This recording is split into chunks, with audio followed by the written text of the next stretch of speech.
Hello everyone. Good morning, good afternoon, good evening. So today we are going to start our class. So we will start with electrostatics. So you know that it's the first chapter, electrostatics. According to our syllabus, it's the first chapter. So before that, I would like to say something. That I think you all are safe. So I guess. So stay safe and stay home and take care. Okay. So let's start our topic, electrostatics. And before going to start electrostatics, I would like to tell you something. That is, you all know that electrostatics is the first chapter and we can divide the chapter into basic three chapters. What are the basic chapters? First one, electric charge and field. Second one, electric potential and potential energy. Third one, capacitance and capacitors, different types of capacitors. So we are going to discuss each one separately, and I have divided all the chapters, like all the topics, into subtopics, and we will discuss one by one. Okay, so let's start with electrostatics and the introduction of electrostatics.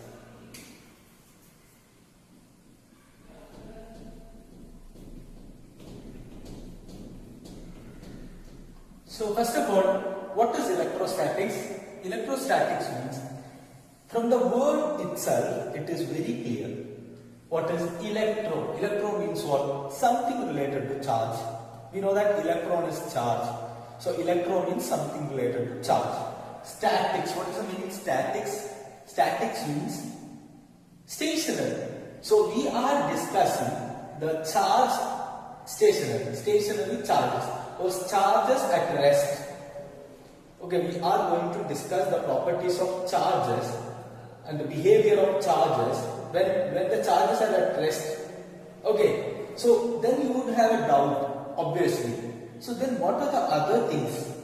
So if charges are at rest, then something will study, and if charges are moving, something would happen.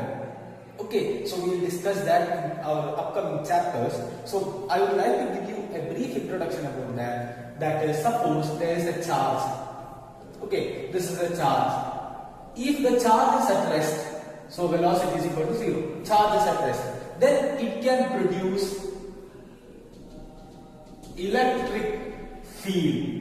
It can produce electric field. And when the charge is moving, suppose this is the charge and the charge is moving, velocity is not is equal to 0. Then it can produce electric field.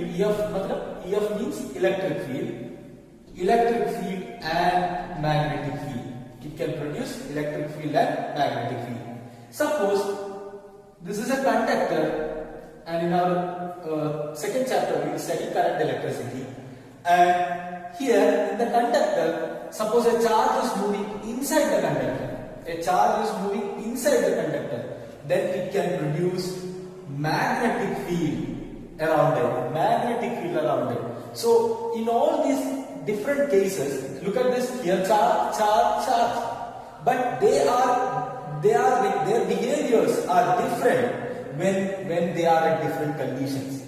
So this is why we are, first of all, we learn electrostatics, then we will move on to electrodynamics, etc. Then we will move on to electromagnetism. Okay, so I would like to give you the basics of electrostatics first, then we will move on to the next topic. Okay, so this is what is electrostatics. So charges at rest. Okay, so that is what is electrostatics. So in electrostatics, first we will discuss about charge, because as we all know that charge is the basics. Charges are the basic thing of electrostatics. That is the thing. What is charge? Charge is the basic thing. Charge. Okay. So look at the word charge. You all know that. You must have heard the word charge several times, I guess. So what is charge? So how can I define charge? So I have seen many students, they are like, they don't know how to express charge. They know charge, but they don't know how to express the charge. So I would like to give you an intuition on that. Okay, let me take this top of this marker, and what can you say about this top? You can say that, maybe I can say that this has one shape, one particular shape, and this has some color. What is the color? Blue. And this has some mass. This might definitely, right? And this has some other properties as well, right? Similarly, it might have one charge. It possesses one charge as well. So charge is nothing but it is a property of the matter. So just like mass, just like shape, just like color, it is another property, that is charge. Okay, so you all know that, you must have studied about charges, right? So let's say charge can be positive, negative or neutral. Okay, either positive, negative or neutral. So you have studied many things about charges, and I would like to give you my first primary assignment. So first assignment for you, read the basic topics from first year chapter, that is your structure of atom chapter from chemistry. Read the topic, that is what is Thomson model, what is Rutherford model, what is Bohr model.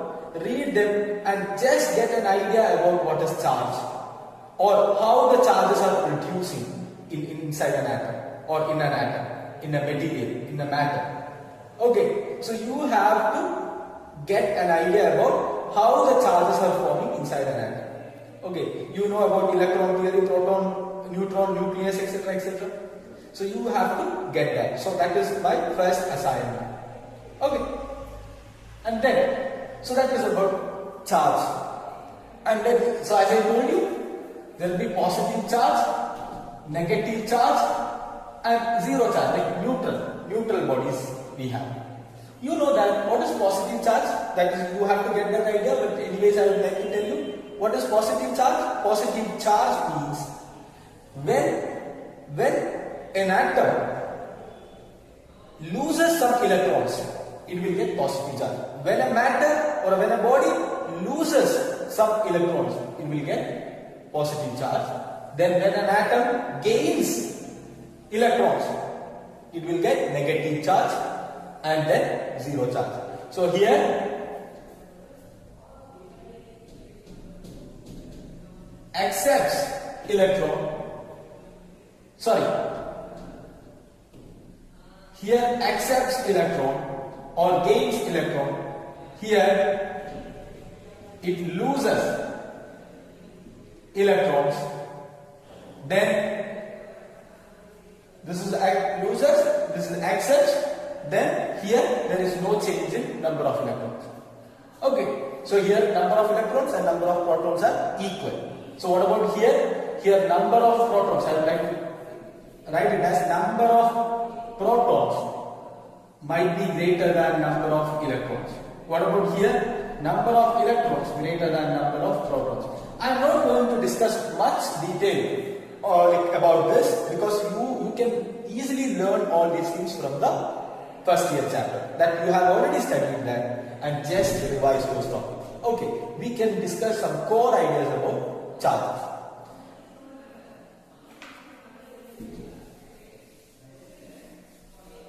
Okay, and next one, what about the unit and dimension of charge? The unit of charge is, it's Coulomb.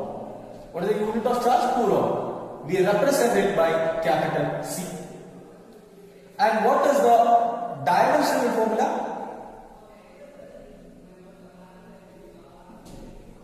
What is the dimensional formula?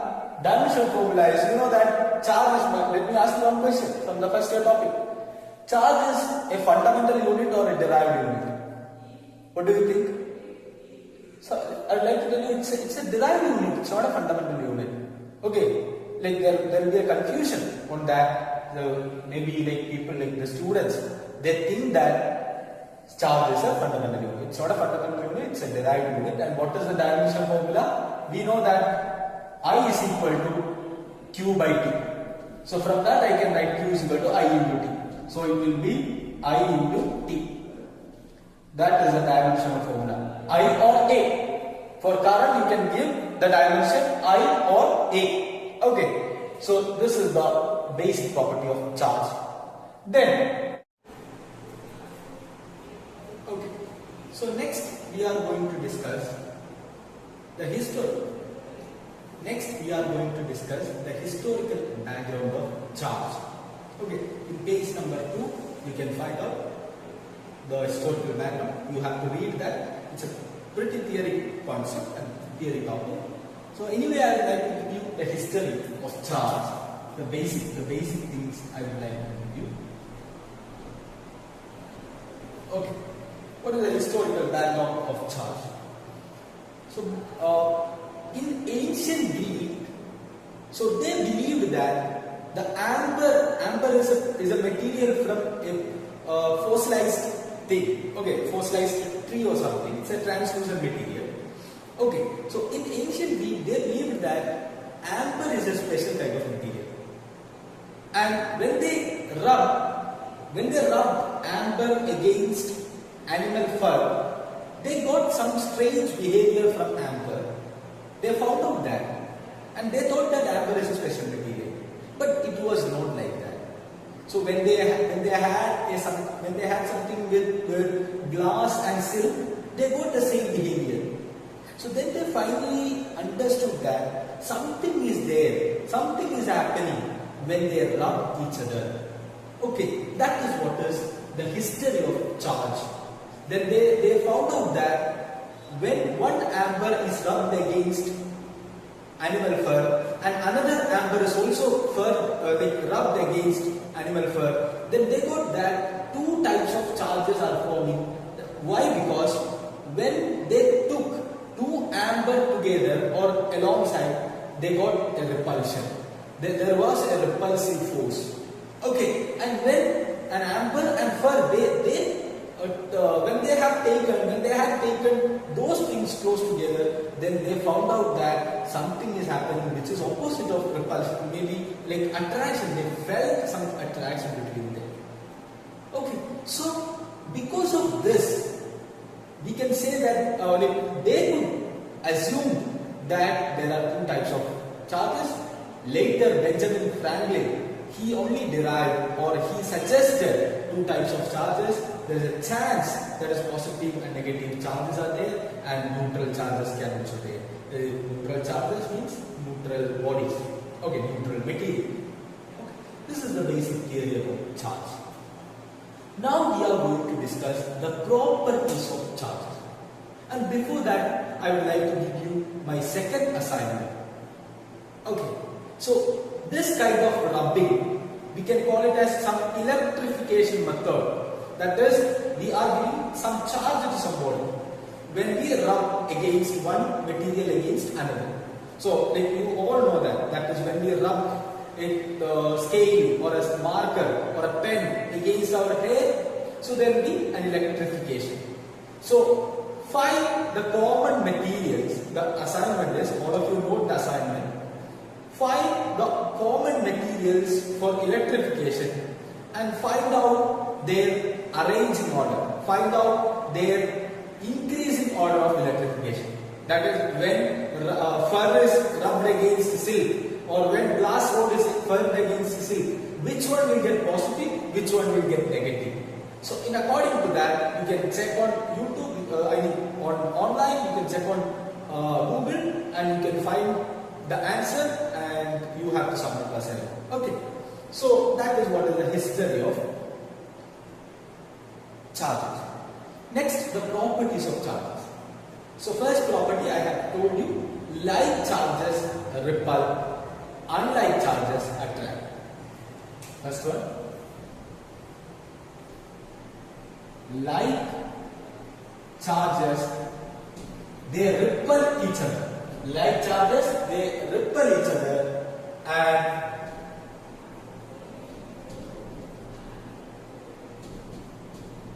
unlike charges, they attract each other. Unlike charges, attract each other. That is the first property and the basic property. All of you know that. Second basic property I would like to inform you that is in page number 4 it is there in our textbook, that is conservation of charge. In first year class we have studied conservation of energy or conservation of angular momentum. In rotation motion we have studied conservation of angular momentum, or in work energy power we have studied conservation of energy. What is that? What we have studied there? We all know that the energy in this universe is a constant. Similarly, here also we have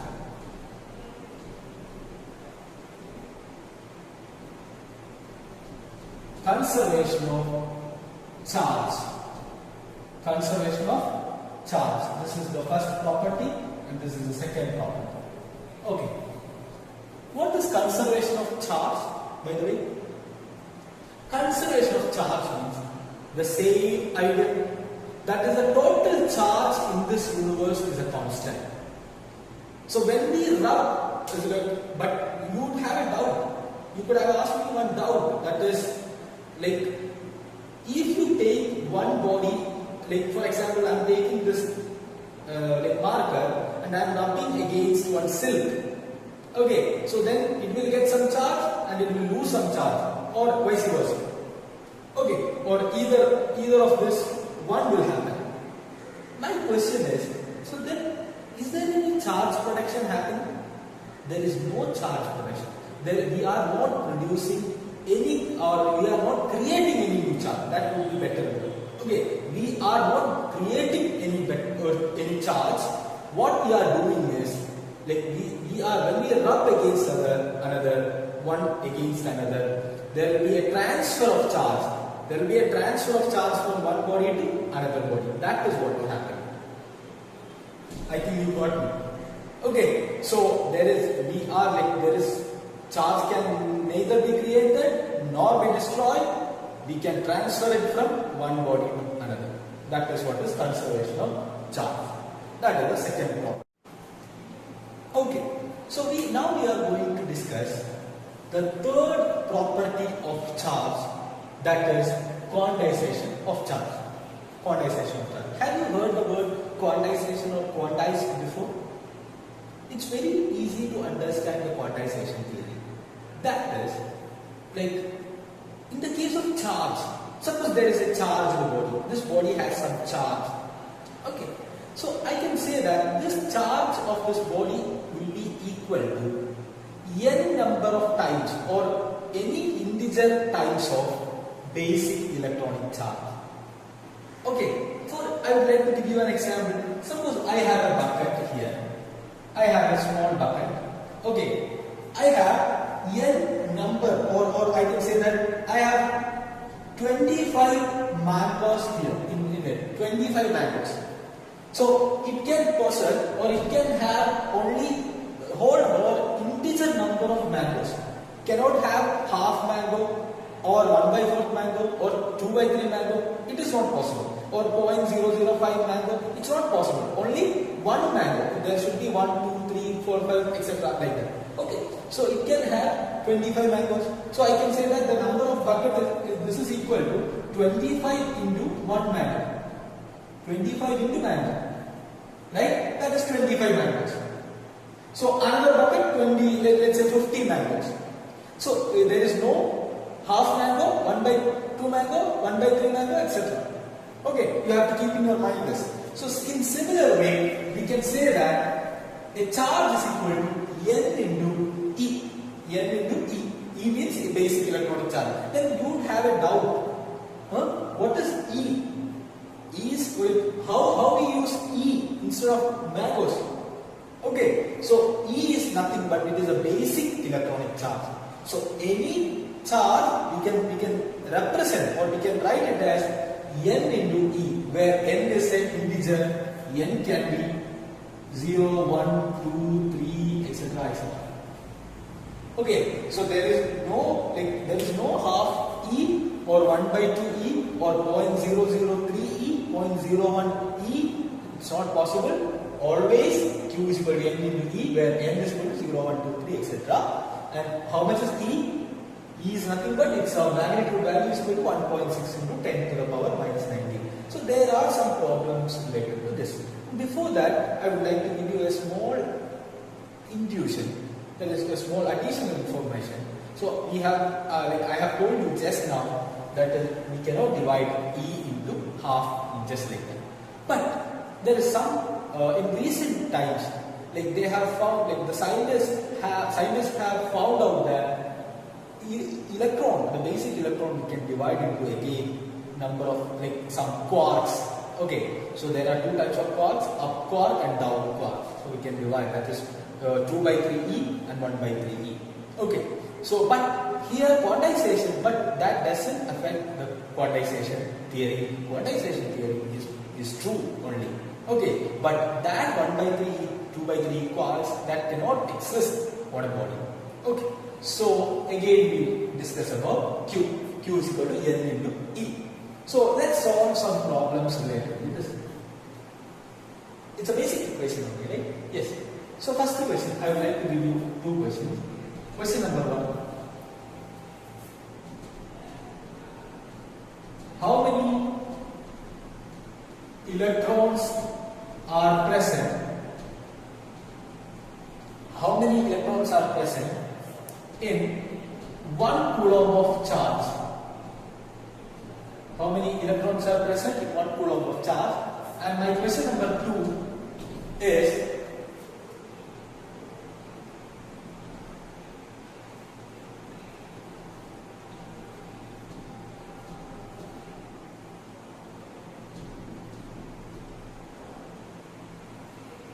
suppose this is an electric circuit, you don't have to worry about that. A 2 ampere, what is ampere current? 2 ampere current is flowing through the circuit, and at a particular point, at a particular junction, like the current will pass through this junction after 5 seconds. Maybe 5 seconds this current will flow through this. And my question is, how much is the question number 1? Question number 1.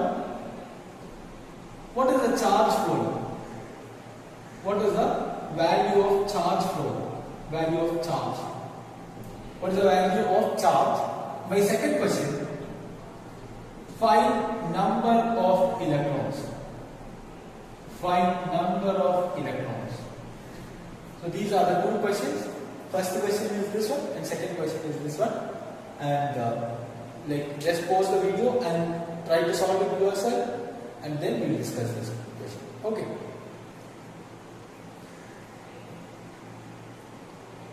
I hope you have got a chance to solve this problem. Two problems. So we'll discuss one by one. Okay.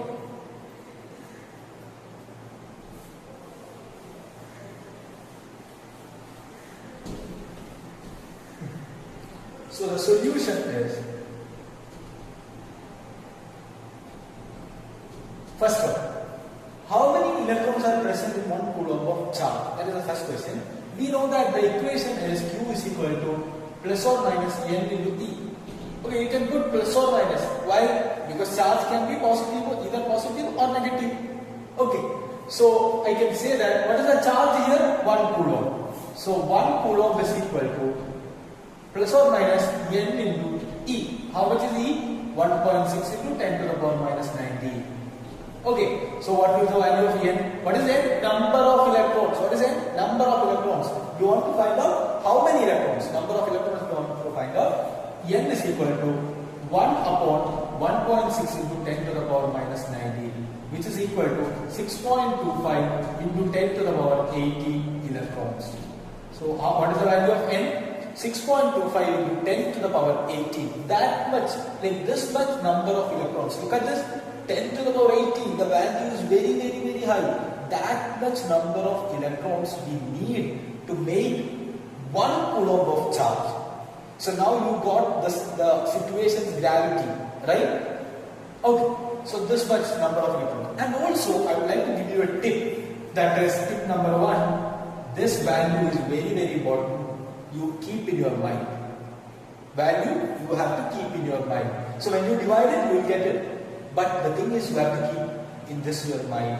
Why? Because instead of 1 coulomb, the question, they could ask the question just like 1 microcoulomb, 2 coulomb, 3 coulomb, let's say 10 coulomb, 25 coulomb, 1 nano coulomb, etc. etc. So then you don't have to solve it from the first itself. 1 coulomb is 6.25 to 10 to the power 18. Then you can solve it like, if it is 10 coulomb, just multiply with 10. If it is 20 coulomb, just multiply with 20. If it is 1 microcoulomb, just multiply with 10 to the power minus 6. If it is 1 nanocoulomb, just multiply this number with 10 to the power minus 9. So it's a easy thing. It's a cakewalk, right? And next thing I would like to tell you. So this value is very important. You have to keep in your mind. Okay. And second question number 2. Question number 2. That is also very easy question. So 2 ampere is the current and time is equal to 5 seconds. So I is equal to 2 ampere, time is equal to 5 seconds. And what is the equation? Q is equal to I into T. In the first video I have told you what is the unit, like from the dimensional formula, what is charge? Charge is nothing but current into time, I into T. So I can say that I is equal to 2 into T, 5 seconds, which is equal to 10 coulomb. 10 coulomb. So 10 coulomb of charge will flow through this particular junction, this particular point in time 5 seconds. So then what is the second question? This is the first part. What about the second part? Second part is how many number of electrons will pass. So it will be Q is equal to NV. Don't do that. Because you already know that N is equal to 6.25 to 10 to the power 18 for 1 coulomb. Then how many electrons will flow for 10 coulomb? It will be into 10. Into 10. So it will be N is equal to 6.25 into 10 to the power 18 into 10. So which is equal to 6.25 into 10 to the power 90. 10 to the power 90. This will be the number of electrons. Okay. So here the homework is, like your assignment is, find the number of electrons. All of you listen. Find the number of electrons for 1 microcoulomb, 25 coulomb, and 1 nanocoulomb. Okay, three questions. 1 microcoulomb, 25 coulomb, 1 nanocoulomb. Thank you. Hi everyone. So we are going to move on. So our next topic, Coulomb's law. In page number 4, you can find out Coulomb's law. Or you can read from there itself. So let's discuss Coulomb's law first. So first of all, I would like to define Coulomb's law, and secondly, then we will discuss like what is the importance of Coulomb's law. Okay, in electrostatics or beyond electrostatics. So first of all, let's discuss Coulomb's law. I'll define Coulomb's law. Coulomb's law is nothing but the electrostatic force of attraction or repulsion between any two charges is directly proportional to the product of their magnitude of charges and inversely proportional to the square of distance between them. Again, the electrostatic force of attraction or repulsion between any two charges is directly proportional to their product of their charges and inversely proportional to the square of distance between them. So I can define that. So you can find the definition, the exact definition in your textbook. So mathematically I am going to explain what is Coulomb's law first. So what is the electrostatic force of attraction or repulsion is directly proportional to the product of their charges. Suppose there are two charges. Here one charge, let's say this is Q1, and another charge, let's say this is Q2. Okay, the distance between them is R. Okay, so F is proportional to Q1, Q2.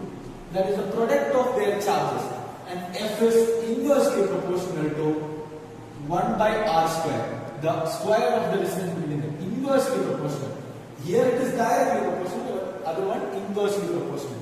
Have you seen this kind of formula or this kind of relationship anywhere else? You must have seen this, right? Where? Do you remember? In gravitation, exactly in gravitation, you can see the same kind of relation. What is that? F is equal to G m1 m2 by r square. F is proportional to m1 m2. F is inversely proportional to 1 by r square. Here it's also a same kind of conservative and inverse square root of force. It applies with it is inversely proportional to r square. Here also inversely proportional to r square. In the similar manner, so we can compare this again. So first I will finish the mathematical portion, then we will move on to the remaining portion. Q1 Q2 by r square. Combining I can write like this. Okay, so now the proportionality symbol I want to remove. I want to remove the proportionality symbol. I would like to write F is equal to some constant K into Q1 Q2 by r square. So you all know that what is this K? You must have heard about this. F is equal to 1 upon 4 pi epsilon naught into Q1 Q2 by r square. We have to discuss a lot of things with this particular form, this particular constant. So let's discuss that. And before that, we just note this equation. This is what is the equation. This is the magnitude or the magnitude form without vector, the magnitude form of this particular equation. Okay. So before going to discuss the vectorial form, the vector format of this particular force equation, I would like to give you some ideas about or some information about 1 by 4 pi epsilon. What is that exactly? So let's talk about 1 by 4 pi epsilon. Take this. So as I told you, if you want to take note, you have to pause the video and you have to take the note. Okay. And again, here 1 upon 4 pi epsilon naught, which is equal to 9 into 10 to the power 9. 1 upon 4 pi epsilon naught is equal to, the value is equal to 9 into 10 to the power 9. And I didn't write any units over here. Why? Because you can find out the units of this particular thing from here itself. How? Because look at this, 1 by 4 pi epsilon 0 is equal to F into r square divided by Q1 Q2. So I can write F into r square, Newton meter square, divided by Q1 Q2, Coulomb square. Raised to Coulomb raised to minus 2, not Coulomb square, because it will be upon. Okay, by. So Q1 Q2, see Coulomb raised to minus 2. So this is what is the value. Okay, you have to keep in your mind this value. And next one, I would like to ask you another thing. That is, what will be the value of, what is the value of epsilon? What is the value of epsilon? Epsilon naught is equal to, epsilon naught, I will explain about epsilon naught and etc. etc. So don't worry about that. What is epsilon naught? Epsilon naught is equal to 8.85 into 10 to the power minus 11. 8.85 into 10 to the power minus 12. I'm sorry, 10 to the power minus 12. Okay, and let me ask you another question. The unit of epsilon naught is also, it is very easy to find out from here, because when you take epsilon naught here, 1 by 4 pi, it does not have unit. So epsilon naught will come here, so F will go here, it will be Coulomb square, Newton raised to minus 1, meter raised to minus 2.